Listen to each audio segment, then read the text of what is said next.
Hi everyone, आप सब कैसे हैं। मुझे उम्मीद है कि आप सब बहुत अच्छे होंगे और खूब मन लगा के पढ़ाई कर रहे होंगे। दोस्तों, सूफी काव्य में आज हम सबसे ज़्यादा महत्वपूर्ण कवि को पढ़ेंगे जिसका नाम है नूर मोहम्मद। नूर मोहम्मद एग्ज़ाम की दृष्टि से बहुत इम्पोर्टेंट है। इनके बारे में कई बार पूछा गया है। इनकी जो लाइन है मैंने यहाँ पे लिख दिया, उसको तो हर एग्ज़ाम में अक्सर पूछ लिया जाता है।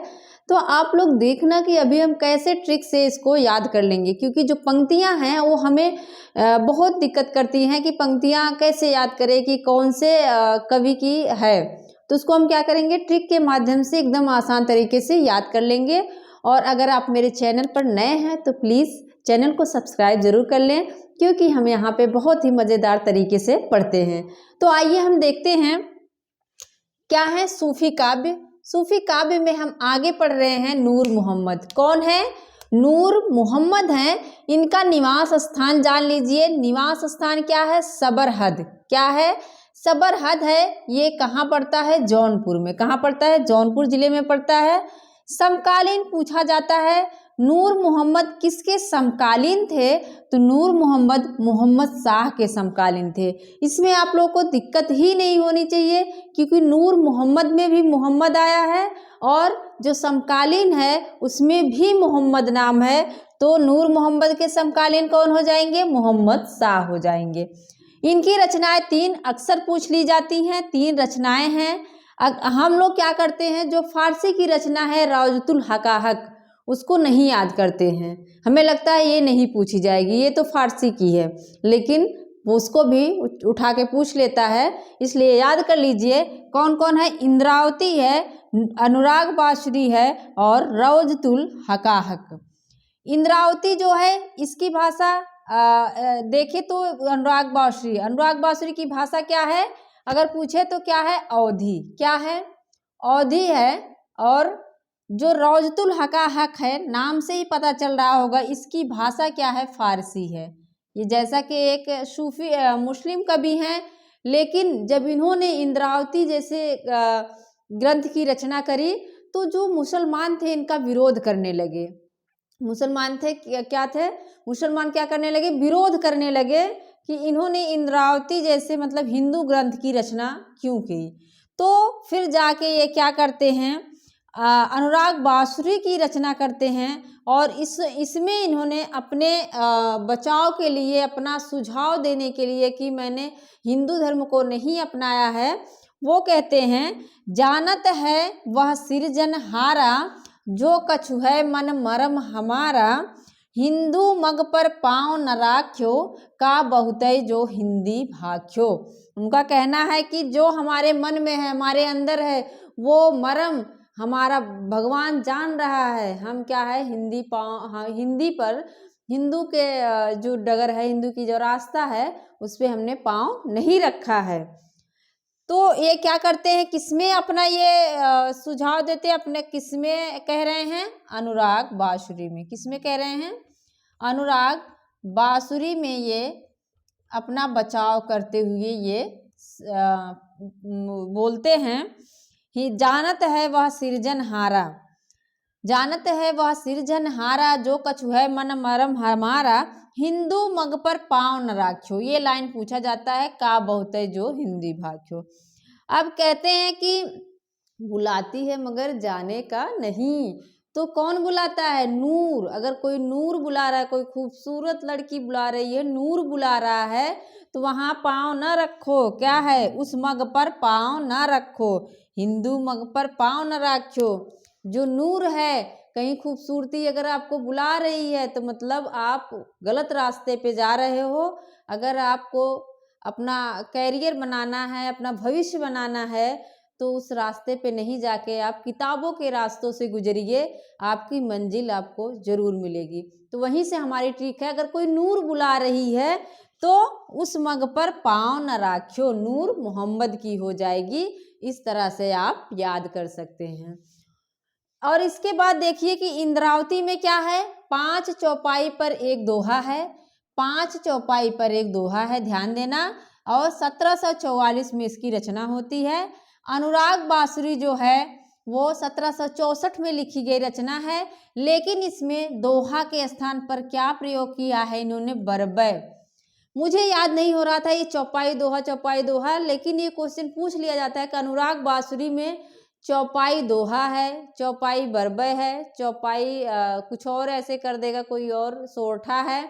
लेकिन यहाँ पे मैंने देखा कि बा आया था, बांसुरी में क्या आया है? बा आया है, तो ये हो जाएगी बरबय। चौपाई बरबय किसमें? अनुराग बांसुरी में, ना कि इंद्रावती में। और रौजतुल हकाहक नाम से ही पता चल रहा है कि इसकी भाषा क्या है? फारसी है। क्या है इसकी भाषा? फारसी लिपि में लिखी गई है। और शुक्ल जी जो हैं मानते हैं, उनका कहना है किसका? कि शुक्ल जी कहते हैं कि जो ये इंद्रावती है, शुक्ल जी कहते हैं जो इंद्रावती है वह अंतिम प्रेमाख्यानक काव्य है।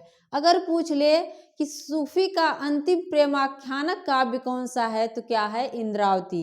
इनका कहना है कि इंद्रावती के बाद कोई भी सूफी प्रेमाख्यानक काव्य नहीं लिखा गया। इस बात को आप लोग ध्यान देना। सबसे ज़्यादा इम्पोर्टेंट यही है, हिंदू मग पर पाँव न राख्यो, का बहुतय जो हिंदी भाख्यो। अगर नूर कोई बुला रही है तो उस मग पर पाँव नहीं रखना है। इसके आगे है, कौन है? हंस जवाहिर। अगर एग्जाम में पूछ ले ऐसा कौन सा सूफी काव्य है जिसमें नायक और नायिका दोनों का नाम है? ऐसा कौन सा सूफी काव्य है जिसके नाम में जो नाम है, शीर्षक है, वो उसमें नायक और नायिका दोनों का नाम है? अक्सर आप लोग देख रहे हैं यहाँ पे इंद्रावती है। इंद्रावती में एक चीज याद कर लो, नायिका क्या है? इंद्रावती। नायिका अगर पूछ रहा है, नायिका क्या है? इंद्रावती है। लेकिन नायक अगर पूछता है, ध्यान देना, राजकुंवर है। कौन है? राजकुंवर। कुमार नहीं है, ये है राजकुंवर। अगर नायक पूछे इंद्रावती का तो राजकुंवर है, और नायिका उसके नाम पर ही है, रचना की गई है इंद्रावती। कासिम शाह, हंस जवाहिर के लेखक कौन है? कासिम शाह। अब मैंने याद किया था, जो हंस रहते हैं वो कहाँ रहते हैं? जहाँ कास जो गांव के होंगे वो जानते होंगे कास क्या होती। कास एक प्रकार की घास होती है, वहाँ पे हंस कहाँ? वहीं पे अपना खाते पीते रहते हैं। तो हंस कहाँ रहते हैं? कास में रहते हैं, हंस जवाहिर हो जाएगा। और ये जो कासिम शाह हैं, वो उनका स्थान अगर देखें तो दरियाबाद बाराबंकी के रहने वाले थे। कहाँ? दरियाबाद बाराबंकी के। समकालीन किसके हैं? तो ये भी मोहम्मद शाह के ही समकालीन थे। जैसे नूर मोहम्मद हैं, वैसे ही ये भी मोहम्मद शाह के समकालीन थे। इस चीज को ध्यान देना।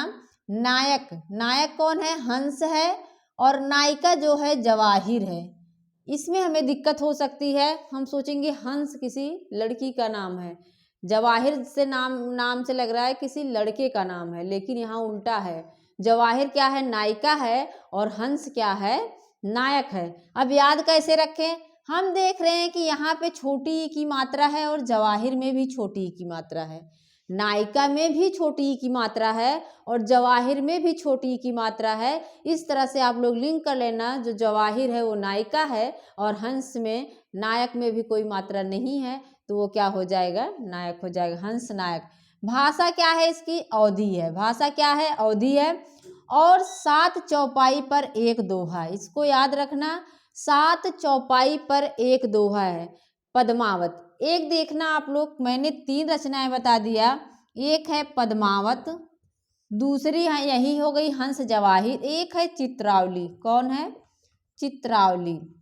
ये चीज पूछा गया है, तो आप लोग इस पे ध्यान देना। पूछ सकता है कि ऐसी कौन सी रचनाएं हैं जिसमें 7 चौपाई के बाद एक दोहा है, तो पद्मावत हो गया, चित्रावली और हंस जवाहिर में 7 चौपाई के बाद अर्थात 7 अर्धाली के बाद एक दोहा है।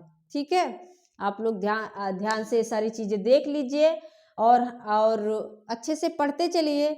जब आपकी एग्ज़ाम डेट आएगी तो आपको बहुत ही अच्छा लगेगा कि सारी चीज़ें हमने एकदम क्रमबद्ध तरीके से पढ़ लिया है, और पढ़ते रहिए। और दोस्तों, मुझे यही कहना है कि जो लोग निराश हरास हो गए हैं, निराश हो गए हैं कि नहीं हमें नहीं पढ़ना है, तो ऐसी गलती बिल्कुल मत करना, क्योंकि अगर आप चाहे तो आपका भविष्य आप संवार सकते हैं। अगर आप नहीं चाहेंगे तो आप उसी गड्ढे में कीड़े मकोड़े की ज़िंदगी जीते ही रहेंगे। तो संघर्ष करिए, मंजिल ज़रूर मिलेगी। मिलते हैं नेक्स्ट वीडियो में। Thank you.